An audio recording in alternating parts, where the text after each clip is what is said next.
नमस्कार विद्यार्थी मित्रांनो, आज पाहणार आहोत आपण rule third and rule fourth. आपण मागच्या लेक्चरमध्ये पाहिले rule first and rule second. बघा, आपल्याकडे जर एक्झॅक्ट डिफरन्शियल इक्वेशन नसेल तर आपल्याला एक्झॅक्ट बनवावा लागतो आणि एक्झॅक्टसाठी आपल्याला इंटिग्रेटिंग फॅक्टर्स काढावा लागतो. आपण मागच्या लेक्चरमध्ये पण पाहिलं आहे की इंटिग्रेटिंग फॅक्टर्स कसं काढावं. बघा, तरी मी एकदा रिव्हिजन करून देतो की पहिल्या रूलमध्ये तुम्हाला काय असतं की होमोजेनियस इक्वेशन असेल तर तुमच्याकडे इंटिग्रेटिंग फॅक्टर्स काय राहतो, I F equal to 1/mx plus n y. ठीक आहे. आणि दुसऱ्या रूलमध्ये काय, बघा, होमोजेनियस म्हणजे काय, ईच आणि एव्हरी टर्मची डिग्री कशी पाहिजे, सेम पाहिजे. आणि दुसऱ्या रूलमध्ये काय होतं तुमच्याकडे f of x y y d x plus F2 of x y x d Y equal to 0. या टाईपमध्ये जर इक्वेशन असेल तर तुमच्याकडे इंटिग्रेटिंग फॅक्टर्स काय राहतो, 1/mx मायनस एन वाय. बघा, होमोजेनियस असेल आणि एक्स आणि वाय जर तुमच्याकडे सोबत असेल तर आपल्याकडे सेकंड रूल, आपण दोन्ही रूलचं पाहिलेलं आहे. बघा, त्याच्यामध्ये काय की इंटिग्रेटिंग फॅक्टर्स काढल्यानंतर क्वेश्चनला मल्टिप्लाय करायचं. क्वेश्चनला मल्टिप्लाय केल्यानंतर तुमच्याकडे तो एक्झॅक्ट येऊन जातो आणि एक्झॅक्ट आल्यानंतर आपल्याकडे आपण जनरल सोल्युशन काढू शकतो. ठीक आहे. आता बघा, आपल्याला रूल थर्ड आणि रूल फोर्थ वापरायचं आहे. म्हणजे जर दोन्ही रूल अप्लाय होत नसेल फर्स्ट आणि सेकंड तर आपल्याकडं रूल थर्ड आणि फोर्थ वापरायचं आपल्याला. बघा, जर इक्वेशन होमोजिनियस नसेल किंवा या टाईपमध्ये नसेल तर आपण थर्ड किंवा फोर्थ रूल वापरतो. बघा, थर्ड आणि फोर्थ रूल काय सांगतो तुमच्याकडं की आता होमोजिनियस नसेल किंवा सेकंड रूल अप्लाय होत नसेल तर आपल्याकडे बघा की आपल्याकडे स्टँडर्ड फॉर्म काय असेल तुमच्याकडं, m D x plus n D Y equal to 0. हा तुमच्याकडे स्टँडर्ड फॉर्म आहे. जर तुमच्याकडे एक्झॅक्ट नसेल तर आपल्याला एक्झॅक्ट बनवायचं आहे. त्यासाठी आपल्याला इंटिग्रेटिंग फॅक्टर्स काढायचे आहे. बघा, आपण काय करणार, पहिलं चेक करणार की डॅबा एम अपॉन डॅबा वाय मायनस डॅबा एन अपॉन डॅबा एक्स.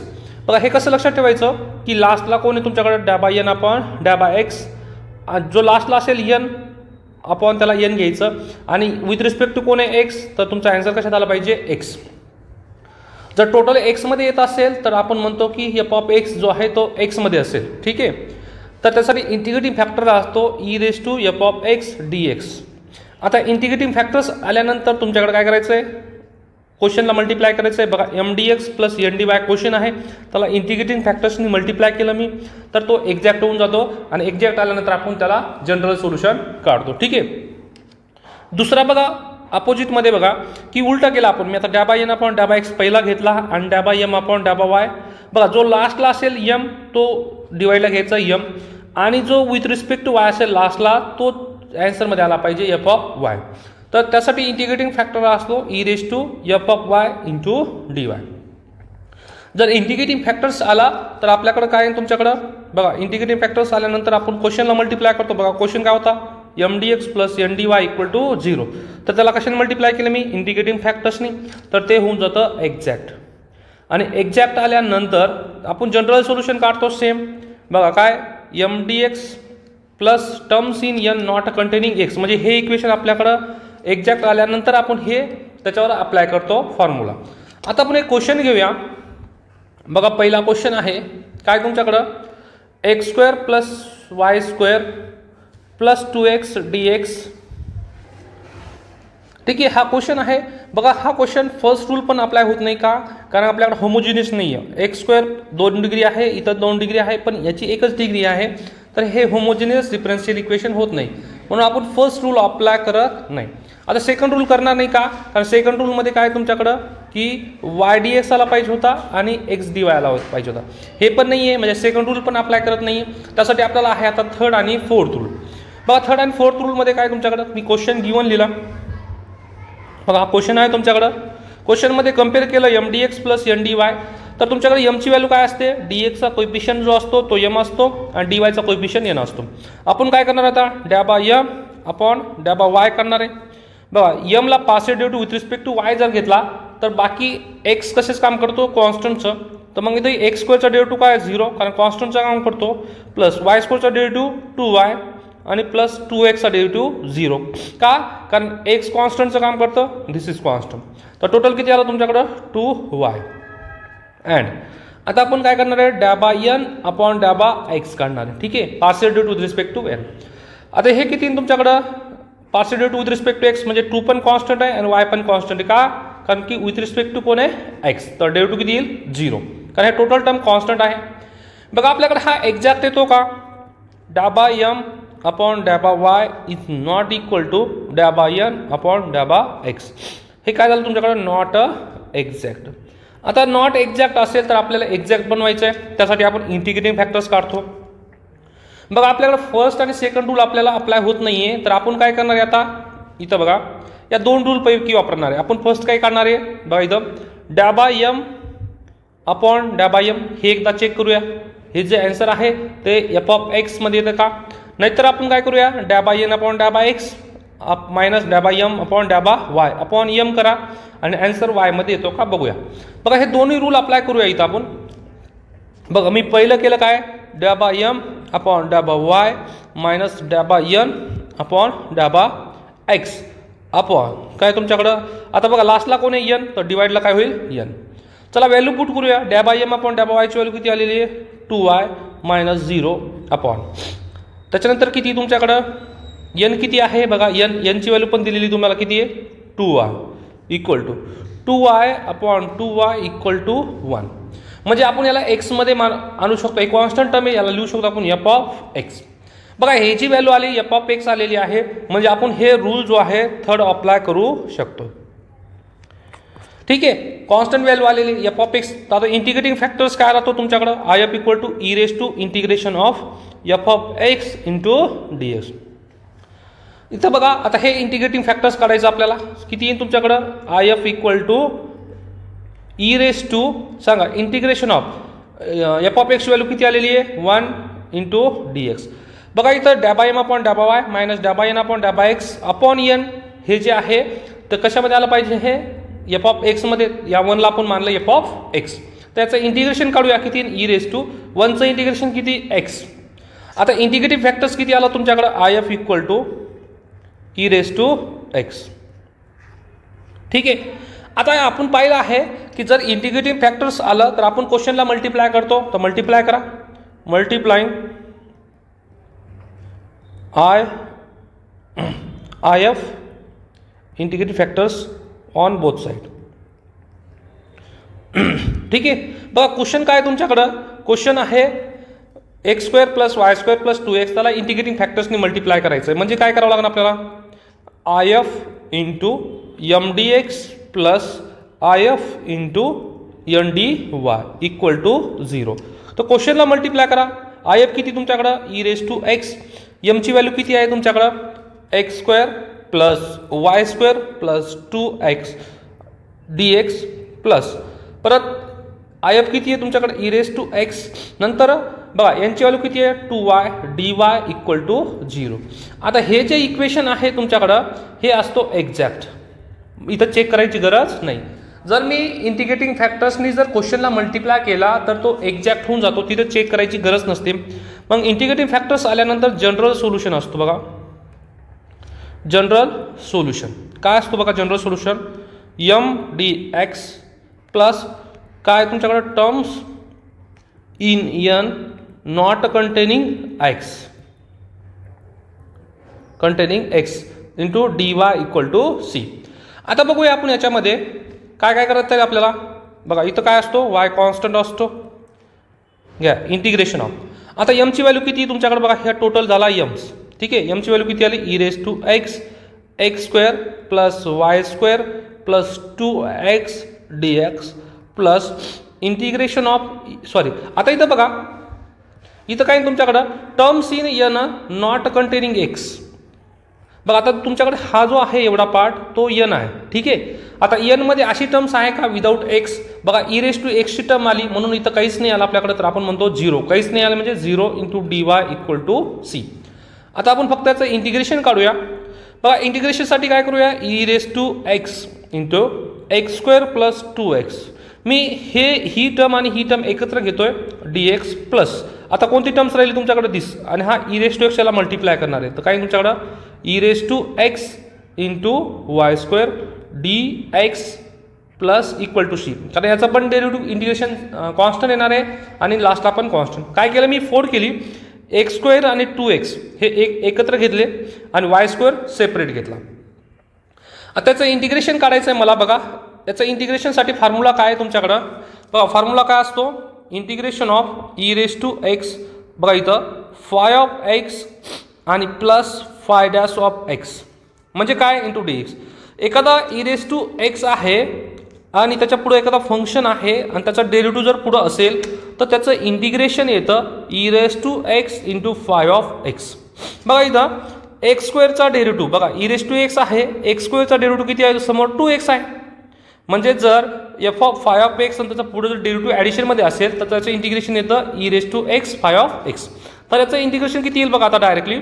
बघा ई रेस टू एक्स आहे, एक्स स्क्वेअरचा डेरिव्हेटिव्ह 2x समोर आहे, तर काही तुमच्याकडे integration e raise to x into phi of x म्हणजे कोण एक्स स्क्वेअर, हे झालं तुमच्याकडं इंटिग्रेशन. ठीक आहे, हे इंटिग्रेशन झालं प्लस याचं इंटिग्रेशन आलं एवढ्या पार्टचं. पुढची टर्म्स कोणती तुमच्याकडे दिस. आता वाय स्क्वेअर कॉन्स्टंट आहे बाहेर आला, बघा वाय स्क्वेअर कॉन्स्टंट बाहेर आला आणि ई रेस टू एक्सचा डेरिव्हेटिव्ह किती e raise to x equal to c. आता हे झालं तुमच्याकडं जनरल सोल्युशन. ठीक आहे, आता आपण पाहूया पुढचा क्वेश्चन. बघा पुढच्या क्वेश्चनमध्ये काय आहे तुमच्याकडं x minus Y square D x आहे आणि 2x वाय डी वाय आहे. ठीक आहे, जर मी कम्पेअर केलं m D x n D y c तर डी एक्सचा कोइफिशियंट यम असतो. बघा डी एक्सचा कोइफिशियंट कोण आहे यम, किती आला तुमच्याकडे एक्स मायनस वाय स्क्वेअर. त्याच्यानंतर डी वायचा कोइफिशियंट किती आला 2x वाय. तर आपण बघा इथं हा एक्झॅक्ट आहे की नाही चेक करायचं की डॅबा एम आपण डॅबा वाय काढूया. बघा partial derivative with respect to Y, तर एक्स कशाच काम करतो कॉन्स्टंटचं, तर एक्सचा डेरिव्हेटिव्ह 0 कॉन्स्टंट आहे मायनस वाय स्क्वेअरचा डेरिव्हेटिव्ह किती 2y, तर टोटल किती आला मायनस 2y अँड डॅबा एन अपॉन डॅबा एक्स. बघा याचं पण किती येईल partial derivative with respect to X, तर 2 कॉन्स्टंट आहे वाय कॉन्स्टंट आहे आणि एक्सचा डेरिव्हेटिव्ह किती आता बघा एक्सचा डेरिव्हेटिव्ह 1 इक्वल टू किती 2y. ठीक आहे, आता बघा आपल्याला काय करायचं हे एक्झॅक्ट नाही आला कारण हा मायनस 2y आहे आणि प्लस 2y, तर आपण लिहू शकतो इथून डॅबा एम अपॉन डॅबा Y is not equal to डॅबा एन अपॉन डॅबा एक्स. तिथून काय लिहिणार आपण not a exact. The given differential equation is a not exact. आता एक्झॅक्ट आणण्यासाठी आपण काय करतो इंटिग्रेटिंग फॅक्टर्स काढतो. बघा फर्स्ट रूल आणि सेकंड रूल तर अप्लाय होणार नाही, आपल्याला थर्ड रूल अप्लाय करावा लागेल ना. बघा थर्ड रूल काय सांगतो डॅबा एम अपॉन डॅबा वाय मायनस डॅबा एन अपॉन डॅबा एक्स अपॉन काय M sorry N equal to. आता ठीक आहे, आता हा झाला तुमच्याकडे रूल थर्ड. आपण दोन्ही ॲट अ टाइम बघूया कोणता रूल अप्लाय करता येईल. डॅबा एन अपॉन डॅबा एक्स मायनस डॅबा एम अपॉन डॅबा वाय अपॉन एम. मी दोन्ही सांगतो तुम्हाला की दोघांपैकी कोणता अप्लाय होईल. तर इथं आपण कॅल्क्युलेशन करूया. डॅबा एम अपॉन डॅबा या वाय किती आहे तुमच्याकडं बघा इथं आता व्हॅल्यू काढली किती आहे मायनस 2y. ठीक आहे, नंतर मायनस डॅबा एन अपॉन डॅबा एक्स किती आहे 2y अपॉन एन किती आहे तुमच्याकडं क्वेश्चनमध्ये बघा 2xy इक्वल टू किती minus 2y minus 4y upon 2xy equal to y cancel 2 आणि या 2ने जर भाग दिला तर आता तुमच्याकडं मायनस 2 अपॉन एक्स. तर बघा आपल्याकडे जर डॅबा एम अपॉन डॅबा वाय जो आहे एक्स, जो आन्सर आहे तुमचा एक्समध्ये आला त्याला म्हणू शकतो आपण एफ ऑफ एक्स. म्हणजे इथं वायची टर्म आली का सेपरेट एक्सची टर्म आली तर आपण म्हणतो की हे एफ ऑफ एक्स. म्हणजे आपल्याकडे थर्ड रूल आपण अप्लाय करतो. सपोज आपण बघूया फोर्थ रूल अप्लाय होतो का. तर डॅबा एन अपॉन डॅबा वाय किती तुमच्याकडं 2y आहे मायनस आणि डॅबा एन अपॉन डॅबा वाय किती आहे तुमच्याकडं मायनस 2y. ठीक आहे, अपॉन किती आहे एमची व्हॅल्यू किती आहे तुमच्याकडं बघा एमची value X minus Y square equal to हा किती झाला मायनस मायनस प्लस झाला 2y plus 2y upon X minus Y square equal to किती 4y upon X minus Y square. आता हे टोटल आन्सर एफ ऑफ वायमध्ये आला पाहिजे होता, आला का बघा एक्सची टर्म आली सेपरेटली कशामध्ये आला पाहिजे होता तो एफ ऑफ वायमध्ये, पण तुमच्याकडे इथं एक्सची टर्म आल्यामुळे आपण हा रूल वापरू शकत नाही कारण सेपरेट कशामध्ये आला पाहिजे होतं वायची टर्म. जसं की इथं सेपरेटली एक्समध्ये आलं तसंच हा वायमध्ये आला पाहिजे होता पण नाही आला म्हणून आपण हा रूल वापरत नाही. ठीक आहे, तर नेक्स्ट काय करतो आपण इंटिग्रेटिंग फॅक्टर्स काढतो. आय एफ इक्वल टू काय तुमच्याकडे integration of F of x into D x. आता एफ ऑफ एक्सची व्हॅल्यू किती आपल्याकडं minus 2 upon X equal put करा E raise to integration of minus 2 upon X minus समोर घेतला मी 2 अपॉन एक्स डी एक्स. बघा मायनस 2 अपॉन एक्स होता, आता इंटिग्रेशनमध्ये ई रेस टू मायनस 2 बाहेर काढला 1 upon X D x integration काढूया. तर आय एफ इक्वल टू किती आला तुमच्याकडं ई रेस टू मायनस 2 आणि 1/x इंटिग्रेशन किती राहतं लॉग ऑफ एक्स. बघा एवढ्याचं इंटिग्रेशन किती राहील तुमच्याकडं 1/x integration log of x. आता बघा हा -2 आहे लॉगच्या समोर, तर लॉगची प्रॉपर्टी काय करते की लॉग ऑफ, आता हा समोरचा जो असतो तो इथं याच्या पॉवरला जातो x रेस टू मायनस 2. ठीक आहे. आता ई आणि लॉग निघून जातो, राहिलं काय तुमच्याकडे x रेस टू मायनस 2. याला आपण -2 ला आपण असं पण लिहू शकतो 1 खाली बघा हा पॉवर आहे तो खाली आल्यावर प्लस पॉवर होऊन जाईल. तो तुमच्याकडे आय एफ किती आला आहे 1/x². आता जर मी आय एफ इंटिग्रेटिंग फॅक्टर्सनी जर क्वेश्चनला मल्टिप्लाय केला तर तुमच्याकडे काय होतं तो एक्झॅक्ट होऊन जातो. तर क्वेश्चनला मल्टिप्लाय करा I F into M D x plus I F into N D y. फक्त क्वेश्चनला मल्टिप्लाय केलं मी इंटिग्रेटिंग फॅक्टर्सनी. तर क्वेश्चन काय होता तुमच्याकडं बघा आय एफची व्हॅल्यू किती आहे 1/x² हां इंटू बघा आता एमची व्हॅल्यू किती आहे क्वेश्चन काय तुमच्याकडं x minus y² into D x plus परत एनची व्हॅल्यू किती आय एफ किती आहे तुमच्याकडं 1/x². बघा इथं एनची व्हॅल्यू किती आहे 2xy dy इक्वल टू 0. आता इथं बघा हे जे इक्वेशन आहे तुमच्याकडे एक्झॅक्ट त्याला फक्त थोडं मॉडिफाय करतो मी 1/x² नी सगळ्या टर्मला डिवाइड करतो. तर काही तुमच्याकडे x/x² मायनस y²/x². मी काय केलं ईच्या आणि एव्हरी टर्मला डिवाइड केलं x² नी प्लस परत सेम इथं 2xy/x² dy इक्वल टू 0. ठीक आहे. आता बघूया काय कॅन्सल होतं इथं 1x कॅन्सल झाला 1/x राहिलं मायनस इथं y²/x² काही कॅन्सल नाही झाला dx प्लस इथं 1x आणि 1x कॅन्सल झाला तर राहिलं तुमच्याकडे 2y/x dy इक्वल टू 0. आता हे जे इक्वेशन आहे एक्झॅक्ट राहतं. म्हणजे आपण जर इंटिग्रेटिंग फॅक्टरनी जर क्वेश्चनला मल्टिप्लाय केला तर ते एक्झॅक्ट होऊन जातं. आता एक्झॅक्ट झाल्यानंतर जनरल सोल्युशनचा फॉर्म्युला काय तुमच्याकडं integration m D x plus integration of terms in n not containing शॉर्टमध्ये लिहितो मी not containing x d Y equal to c. ठीक आहे. आता आपण व्हॅल्यू पुट करूया इथं जनरल सोल्युशनमध्ये. बघा इथं तुमच्याकडे वाय कॉन्स्टंट राहतो. हा जो पार्ट आहे तुमच्याकडे हा एम झाला एम डी एक्स आणि हा जो एवढा पार्ट झाला तो एन झाला. ठीक आहे. आता इंटिग्रेशन ऑफ एमची व्हॅल्यू पुट करा किती 1/x y²/x² dx प्लस आता terms in n not containing x म्हणजे या टर्म्समध्ये तुम्हाला सेपरेट दिसते काय एक्सची टर्म नाही म्हणजे इथं एक्स आला तर आपण काही घेणार नाही 0 dy इक्वल टू सी. आता फक्त इंटिग्रेशन घेऊया. बघा इंटिग्रेशन काय तुमच्या 1/x याचं सेपरेट इंटिग्रेशन किती येईल 1/x integration log of x minus आता इथं बघा y² जो आहे तो कॉन्स्टंट आहे बाहेर आला कारण इथं y कॉन्स्टंट आहे. आता 1/x² इंटिग्रेशन किती येतं -1/x. बघा मी काढलेलं आहे मागच्या लेक्चरमध्ये पण सांगितलेलं आहे. तर 1/x² इंटिग्रेशन येतं -1/x प्लस आता इथं काय 0चं इंटिग्रेशन सी हा पण सी आला आहे तर टोटल किती झाला सी. आता फक्त थोडं मॉडिफाय करूया लॉग ऑफ एक्स हा मायनस आणि हा मायनस काय झाला प्लस किती y²/x equal to c. This is general solution. ठीक आहे. याच्यामध्ये काय करायचं प्रोसेस कशी आहे तुमच्याकडं की पहिलं एक्झॅक्ट आहे की नाही चेक करायचं. एक्झॅक्ट नसेल तर इंटिग्रेटिंग फॅक्टर्स काढायचा. इंटिग्रेटिंग फॅक्टर्स काढल्यानंतर क्वेश्चनला मल्टिप्लाय करायचा आणि क्वेश्चनला मल्टिप्लाय केल्यानंतर तो एक्झॅक्ट होऊन जातो आणि तुम्ही त्याच्यानंतर जनरल सोल्युशन करू शकता. ठीक आहे. आता आपण पुढचा क्वेश्चन पाहूया.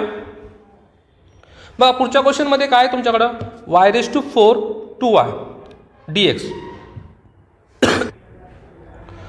बघा आपण कम्पेअर करणार आहे की याच्यामध्ये डीएक्सचा कोइफिशियंट कोण असतो एमची व्हॅल्यू काढली आणि डीवायचा कोइफिशियंट कोण आहे एन त्याची पण व्हॅल्यू काढलेली आहे. ठीक आहे. बघा दोन्ही व्हॅल्यू काढल्या आपण कम्पेअर करून आपण काय करणार हे एक्झॅक्ट आहे की नाही चेक करणार आहे. तर काही तुमच्याकडं बघा एमचा 5 derivative with respect to y घेतो तर y⁴चा डेरिव्हेटिव्ह किती 4y³ प्लस 2yचा डेरिव्हेटिव्ह किती 2 आणि y कॉन्स्टंट. ठीक आहे. तर तुमच्याकडे हा आला ∂m/∂y. आता याच्यानंतर बघा ∂n/∂x तर किती येईल तुमच्याकडे इथं बघा इथं कॉन्स्टंट कोण आहे पार्शियल डेरिव्हेटिव्ह असेल तर y³ कॉन्स्टंट बाहेर आला. एक्सचा डेरिव्हेटिव्ह 1 मी लिहित नाही इथं प्लस आता टोटली बघा ही वायची टू पण कॉन्स्टंट आहे, वाय पण कॉन्स्टंट आहे, तर डेरिव्हेटिव्ह किती 0, सॉरी तो 1 लिहून टाकतो, आणि मायनस 4x चा डेरिव्हेटिव्ह किती 4 इक्वल टू, तर टोटल किती आला तुमच्याकडं, टोटल आला y³ मायनस 4. आता ठीक आहे, आपण बघा हे दोन्ही इक्वल आहे का, डॅबा m is not equal to डॅबा m अपॉन डॅबा y is not equal to डॅबा n अपॉन डॅबा x. हे दोन्ही इक्वल नाही आहे का, कारण हा 4y³ प्लस 2 आहे आणि हा y³ मायनस 4 आहे, तर इथं आपण म्हणतो नॉट एक्झॅक्ट. आता आपण दुसरं काम काय करणार की हे एक्झॅक्ट नाही आहे, तर इथं आपल्याकडं फर्स्ट रूल पण वापरता येणार नाही आहे आणि सेकंड पण वापरता येणार नाही का, कारण हे होमोजिनियस पण नाही आहे आणि एक्सची जर टर्म आहे ती वाय बरोबर आलेली नाही आहे. तर आपण बघा आपल्याकडं थर्ड रूल किंवा फोर्थ रूल वापरायचं आहे, तर आपण त्यासाठी बघा थर्ड आणि फोर्थ काय सांगतो तुम्हाला. बघा थर्ड रूल काय आहे की डॅबा m अपॉन डॅबा y मायनस डॅबा n अपॉन डॅबा x अपॉन n, डॅबा n अपॉन डॅबा x मायनस डॅबा m अपॉन डॅबा y. म्हणजे इथं जर n असेल तर तुमच्याकडं खाली पण n पाहिजे, इथं जर m असेल तर खाली m पाहिजे. आणि ॲन्सरमध्ये इथं काय तुमच्याकडे हा x आहे तर ॲन्सर x मध्ये आला पाहिजे, इथं जर y असेल तर ॲन्सर y मध्ये आला पाहिजे. तर व्हॅल्यू पुट करूया आपण. बघा डॅबा m अपॉन डॅबा y ची व्हॅल्यू आपण किती काढलेली आहे 4y³ प्लस 2, ठीक आहे, मायनस. आता आपल्याकडं याची व्हॅल्यू किती काढलेली आहे आपण, डॅबा n अपॉन डॅबा x ची y³ मायनस 4 ही व्हॅल्यू काढलेली अपॉन. आता यांची व्हॅल्यू किती आहे तुमच्याकडं, बघा x y³ plus 2y⁴ minus 4x equal to. आता जर मी कॅल्क्युलेशन केलं तर काय तुमच्याकडं 4y³ प्लस 2 मायनस y³, बघा हा मायनस मायनस प्लस 4 अपॉन किती आला हे totally xy³ plus 2y⁴ minus 4xy. बघा इथं x आणि y हा टोटली आन्सर कशामध्ये आला पाहिजे होता f(x) मध्ये, पण इथं तुमच्याकडे हा y ची टर्म्स आलेली आहे, तर वायची टर्म आल्यामुळे हे तुमच्याकडे थर्ड रूल वापरायला शकत नाही. मी थर्ड रूल का वापरला नाही आहे, कारण तुमचा टोटली जो आन्सर आहे तो एक्समध्ये आला पाहिजे, एक्सच्या किती टर्म असो चालतं पण वायची टर्म नको होती तिथं, तर इथं पण वायची टर्म आलेली आहे. सपोज हा जरी मी कॅल्क्युलेशन केला तर हा 3y³ येतो, तर हे काही कॅल्क्युलेशनमध्ये आपल्याला वाय निघत नाही, मग हा तर f(x) मध्ये पाहिजे होता, पण इथं आला कशामध्ये वायमध्ये, इथली वायची टर्म पण बाहेर काढता येत नाही, म्हणून आपण हा थर्ड रूल वापरत नाही. आता आपण पाहूया फोर्थ रूलमध्ये. तर डॅबा n अपॉन डॅबा x ची व्हॅल्यू किती आहे तुमच्याकडं y³ मायनस 4 मायनस डॅबा m अपॉन डॅबा y ची व्हॅल्यू किती काढलेली आहे आपण, बघा इथं 4y³ प्लस 2 अपॉन, ठीक आहे. आता इथं बघा व्हॅल्यू काढलेली आहे, तर आपल्याला m ची व्हॅल्यू किती आहे तुमच्याकडं, बघा m ची व्हॅल्यू इथं आहे किती आहे y⁴ प्लस 2y. आता आपण बघा याला कॅल्क्युलेशन करून बघूया, जर पूर्णपणे आन्सर जर वायमध्ये आला तर ठीक आहे, नाहीतर मग नाही. आता हे आन्सर पूर्ण वायमध्ये आला पाहिजे होता y³ मायनस 4. आता या मायनसने मल्टिप्लाय करू मायनस 4y³, नंतर मायनसने मल्टिप्लाय केल्यानंतर minus 2 upon y⁴ plus 2y, ठीक आहे. आता फक्त आपण कॅल्क्युलेशन करूया, y³ आणि मायनस 4y³ किती मायनस 3y³ मायनस 2 आणि मायनस 2 सॉरी मायनस 4 आणि मायनस 2 मायनस 6 अपॉन इथं किती y⁴ प्लस 2y. आता हे टोटली सगळं आन्सर वायमध्ये आला आहे, ठीक आहे, एकशी टर्म दिसत नाही, म्हणजे आपल्याला हा फोर्थ रूल वापरायचा आहे. इथून बघा -3 जर मी कॉमन काढला तर तो काय तुमच्याकडं -3 कॉमन काढल्यानंतर y³, त्याच्यानंतर हा मायनसचं काय झाला प्लस 3 कॉमन काढला ना आपण, तर हे राहिला 2 अपॉन.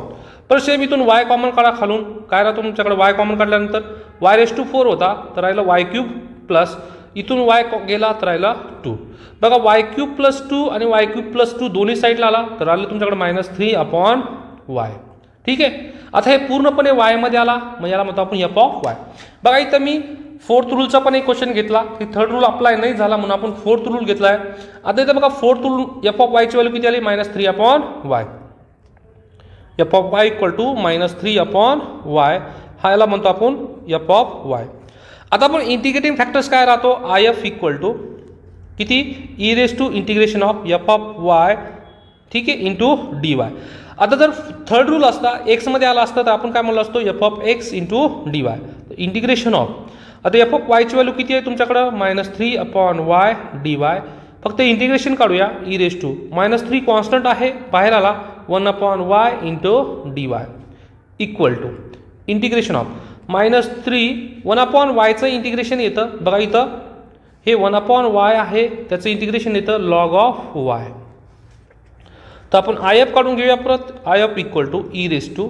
आता बघा हा -3 जो आहे तो इकडे जाईल, लॉगच्या समोर असेल तर काय तुमच्याकडे लॉग ऑफ y⁻3. बघा हा समोर होता तो पॉवरला जाईल, तो मायनस होता म्हणून मायनस पॉवरला जाईल. आता लॉग आणि ई निघून जातो, राहतो कोण तुमच्याकडे y⁻3. तर इथं बघा हा y⁻3 जो आहे पॉवर खाली घेतल्यानंतर काय येतो तुमच्याकडे प्लस पॉवर, वरती मायनस आहे तो खाली आल्यावर काय होतं प्लस. तर तुमच्याकडं IF किती आला, IF इक्वल टू 1/y³. आता जर इंटिग्रेटिंग फॅक्टर्स काढल्यानंतर आपण काय करतो, क्वेश्चनला मल्टिप्लाय करतो आणि क्वेश्चनला मल्टिप्लाय केल्यानंतर तो एक्झॅक्ट येऊन जातो. ठीक आहे. तर IF into MDX plus IF into NDY equal to 0. ठीक आहे. तर आपण आता क्वेश्चनला मल्टिप्लाय करूया इंटिग्रेटिंग फॅक्टर्सने. तर पुट करूया इथं व्हॅल्यू. आता काय केलं आपण की इंटिग्रेटिंग फॅक्टर्सने मल्टिप्लाय केलं. बघा इथं इंटिग्रेटिंग फॅक्टरने मल्टिप्लाय केलं, हा क्वेश्चन होता m. परत इंटिग्रेटिंग फॅक्टरने मल्टिप्लाय केला, हा क्वेश्चन होता. आता आपण काय करूया की इंटिग्रेटिंग फॅक्टर्समधला जो टर्म आहे ईच्या आणि एव्हरी टर्मला डिवाइड करूया. काय तुमच्याकडं y⁴/y³ प्लस 2y/y³. काय केलं मी y³ ने ईच्या आणि एव्हरी टर्मला डिवाइड केलं, प्लस सेम इकडे पण सेम. आता काय करायचं आपल्याला y³ ने ईच्या आणि एव्हरी टर्मला डिवाइड करायचं आहे, xy³/y³ plus 2y⁴/y³ minus 4x/y³ into dy equal to 0. आता हे जे इक्वेशन आहे हे एक्झॅक्ट आहे, तरी पण आपण आता पहिलं कॅन्सल करूया. y³ आणि y⁴ मधला गेला, y राहिला फक्त. इथं एक y आणि इथला एक y कॅन्सल झाला, तर 2/y² राहिला इंटू dx प्लस परत सेम इथला y³ कॅन्सल झाला, राहिला आपल्याकडे x प्लस इथला y³ कॅन्सल झाला, राहिला फक्त 2y मायनस इथं काही कॅन्सल होत नाही, 4/y³ into dy equal to 0. आता हे जे इक्वेशन आहे इंटिग्रेटिंग फॅक्टर्सनी मल्टिप्लाय करून, आता हे तर एक्झॅक्ट जर आलं तर आपण म्हणतो जनरल सोल्युशन. बघा जनरल सोल्युशनचा फॉर्म्युला काय. आता हा आपण फॉर्म्युला आहे जनरल सोल्युशनचा, तर आपण व्हॅल्यू पुट करूया फक्त. बघा इंटिग्रेशन ऑफ, आता पूर्ण बघा हे जे आहे तुमच्याकडे dxचा कोएफिशियंट कोण झाला आपल्याकडे, हा झाला m आणि हा टोटली dyचा कोएफिशियंट झाला n. आता ते क्वेश्चनचा सोडून द्या, आपण इंटिग्रेटिंग फॅक्टर्सनी मल्टिप्लाय केल्यानंतरचा तिथून घ्यायचं आहे. बघा m ची व्हॅल्यू तर पुट करा इथं काय ना y plus 2/y² dx plus आता terms in n not containing x. बघा या पहिल्या टर्ममध्ये x आहे, आपण घेणार नाही. दुसऱ्या टर्ममध्ये x आहे का, नाही, मग आपण ही टर्म्स घेणार. तिसऱ्या टर्ममध्ये x आहे का, यस. ज्या टर्ममध्ये x नाही आहे ती टर्म्स आपण घेणार आहे. तर इथं काय तुमच्याकडे इंटिग्रेशन ऑफ फक्त 2y आला into dy equal to c. काय केलं मी की ज्या टर्ममध्ये x नसेल nच्या ती टर्म्स घ्यायची आहे. पहिल्या टर्म्समध्ये पण x होता, लास्टच्या टर्ममध्ये पण x होता, फक्त 2yच्या टर्ममध्ये x दिसत नाही, आपण ती टर्म्स घेतलेली आहे. आता फक्त त्याचं इंटिग्रेशन काढा, ते जनरल सोल्युशन येऊन जाईल. आता बघा इंटिग्रेशन कसं येईल तुमच्याकडे y. बघा पहिल्या टर्ममध्ये y कॉन्स्टंट आहे, सोबत कोण राहतो 1.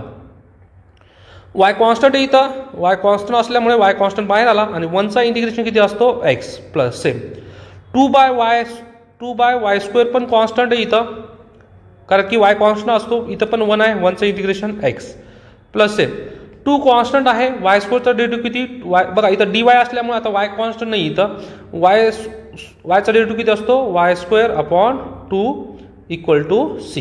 2 गेट कॅन्सल. आता मी लास्टला लिहितो answer general solution yx plus इथं काय तुमच्याकडं 2x/y² plus y² equal to c. हे झालं तुमच्याकडं general solution, is a general solution. ठीक आहे. पुढच्या क्वेश्चनची पण मी एक हिंट देतो तुम्हाला. बघा सेम, बघा क्वेश्चन सेम आहे. काय तुमच्याकडे हे तुमच्याकडे हा झाला m आणि हा झाला n. ठीक आहे n. आता या क्वेश्चनचे मी हिंट देतो कारण हा व्हिडिओ मोठा होतोय. बघा फास्टली सांगतो की आपल्याकडे हा m किती आला आहे 2xy⁴e⁴y plus 2xy³ plus y. आता आपल्याकडे काय हे आल्यानंतर आपण काय करणार, याला पार्शियल डेरिव्हेटिव्ह बघूया हे एक्झॅक्ट आहे की नाही. पहिले चेक करणार ∂m/∂y. तर x कशाचं काम करतो, कॉन्स्टंटचं. तर 2x बघा इथं 2 पण कॉन्स्टंट आहे, x पण कॉन्स्टंट आहे, इथं y⁴ आहे, इथं e⁴y. पण हे दोन टर्म्स आहे आता yच्या, तर इथं काय तुमच्याकडे मल्टिप्लिकेशन रूल वापरावा लागेल मला.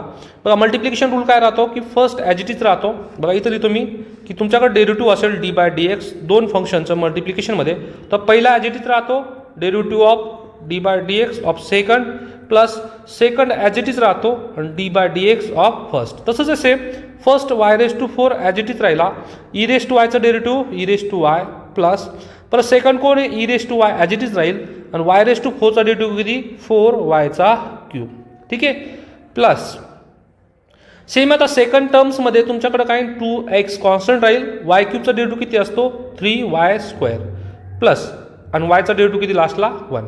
जर याला मी सॉल्व केलं तर 2x ने मल्टिप्लाय करा मध्ये तर किती येईल तुमच्याकडं 2xy⁴ e⁻y प्लस 2x ने मल्टिप्लाय करा इथं पण किती येईल तुमच्याकडे 2 × 2 4 आता x e⁻y⁵ प्लस इथं 2 × 3 6xy² प्लस 1.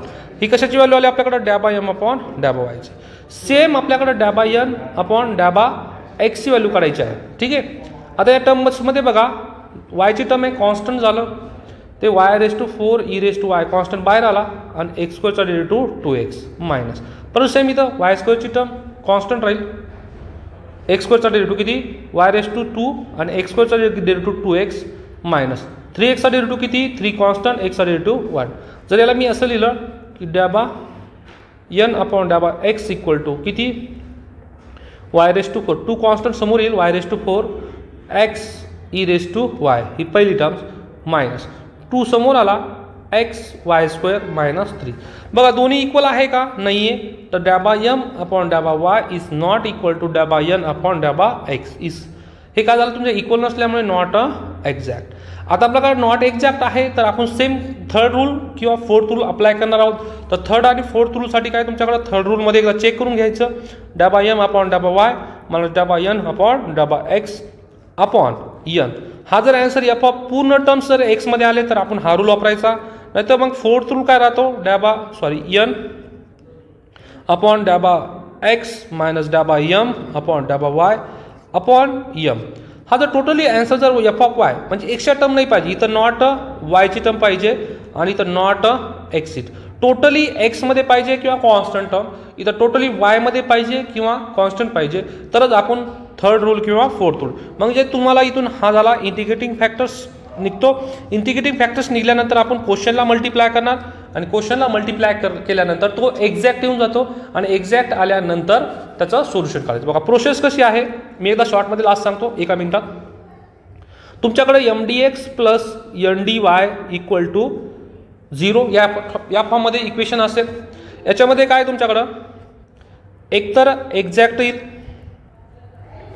किंवा एक तर नॉट एक्झॅक्ट येईल. ठीक आहे आता एक्झॅक्ट आला तर एक्झॅक्ट कुणाला म्हणतो आपण ∂m/∂y इक्वल टू ∂n/∂x. हे जर एक्झॅक्ट आलं तर आपण डायरेक्ट जनरल सोल्युशन काढतो. जनरल सोल्युशन काय फॉर्म्युला आहे तो y constant mdx plus terms in n तो not containing x into dy equal to c. ठीक आहे डायरेक्ट जो जनरल सोल्युशन फॉर्म्युला. पण एक्झॅक्ट नसेल तर तुमच्याकडे काय तो ∂m/∂y is not equal to ∂n/∂y. मग हे एक्झॅक्ट नाही आहे तर एक्झॅक्ट नाही तर आपल्याकडे रूल आहे इंटिग्रेटिंग फॅक्टर्स काढावं लागतं आपल्याला IF. ठीक आहे इंटिग्रेटिंग फॅक्टर्स काढण्यासाठी पहिला रूल काय सांगतो तुमच्याकडं होमोजेनियस इक्वेशन पाहिजे. होमोजेनियस इक्वेशन म्हणजे काय ईच अँड एव्हरी टर्मची डिग्री कशी पाहिजे same. each terms have degree same. ठीक आहे तर त्याला म्हणतो आपण होमोजेनियस. तर IF किती असतो तुमच्याकडं 1/mx plus ny. Each and every टर्मची डिग्री जर सेम आली तर IF राहतो तुमच्याकडे mx प्लस ny. तर इंटिग्रेटिव्ह फॅक्टर्सनी क्वेश्चनला मल्टिप्लाय करायचं आहे आपल्याला आणि क्वेश्चनला मल्टिप्लाय केल्यानंतर तो एक्झॅक्ट येऊन जातो आणि त्याच्यानंतर जनरल सोल्युशन काढायचे. रूल सेकंड काय सांगतो तुमच्याकडं की f(x_y) म्हणजे x आला तर y बरोबर आला पाहिजे, जसा x येईल तसाच y आला पाहिजे इंटू y/dx प्लस सेकंड टर्ममध्ये पण काय तुमच्याकडे जिथं x असेल तसाच y आला पाहिजे आणि x dy equal to c. या टाईपमध्ये जर तुम्हाला क्वेश्चन असेल तर ते नॉट एक्झॅक्ट राहतं आणि त्यासाठी तुम्हाला इंटिग्रेटिंग फॅक्टर राहतो 1/mx - ny. ठीक आहे आणि आता या एक्झाम्पलमध्ये जर पाहिलं तर आपण या व्हिडिओमध्ये रूल थर्ड आणि रूल फोर्थ. बघा रूल फर्स्ट आणि सेकंड जर अप्लाय होत नसेल तर आपल्याला रूल थर्ड आणि फोर्थ अप्लाय करायचा आहे. बघा इथून इंटिग्रेटिंग फॅक्टर्स काढल्यानंतर बघा हे रूल आपल्याला 4 रूल आहेत इंटिग्रेटिंग फॅक्टर्स काढल्यानंतर. तर आपण काय करणार, इंटिग्रेटिंग फॅक्टर्स जर काढला तर आपण क्वेश्चनला मल्टिप्लाय करणार. जो भी आपल्याला क्वेश्चन असेल त्याला IFने मल्टिप्लाय करणार. IF into NDY equal to 0. आता जर मी IFने जर क्वेश्चनला मल्टिप्लाय केला तर ते एक्झॅक्ट येऊनच जातं आणि एक्झॅक्ट आल्यानंतर आपण जनरल सोल्युशन काढू शकतो. म्हणजे या इक्वेशनचं जनरल सोल्युशन. मग तुम्हाला एवढा पार्ट झाला हा M आणि हा पार्ट झाला N. मग हे जनरल सोल्युशन आल्यानंतर आपलं सेम फॉर्म्युला पुट करायचं जनरल सोल्युशनच्या. काय फॉर्म्युला आहे तो MDX plus terms in N not containing X dy equal to C. तर तुम्हाला हे झालं आन्सर. ठीक आहे. पुढचे पण क्वेश्चन आहेत होमवर्कसाठी तुम्हाला x² + y² x dx आणि पुढं या क्वेश्चन पण तुम्ही सॉल्व्ह करू शकता. हा पण क्वेश्चन सॉल्व्ह करू शकता. ठीक आहे. बघा तुम्हाला या 2 क्वेश्चनचं जर स्क्रीनशॉट काढून घ्यायचं तर काढून घ्या. आपण पाहूया पुढचं आता लिनियर डिफरन्शियल इक्वेशन नेक्स्ट व्हिडिओमध्ये. थँक्यू.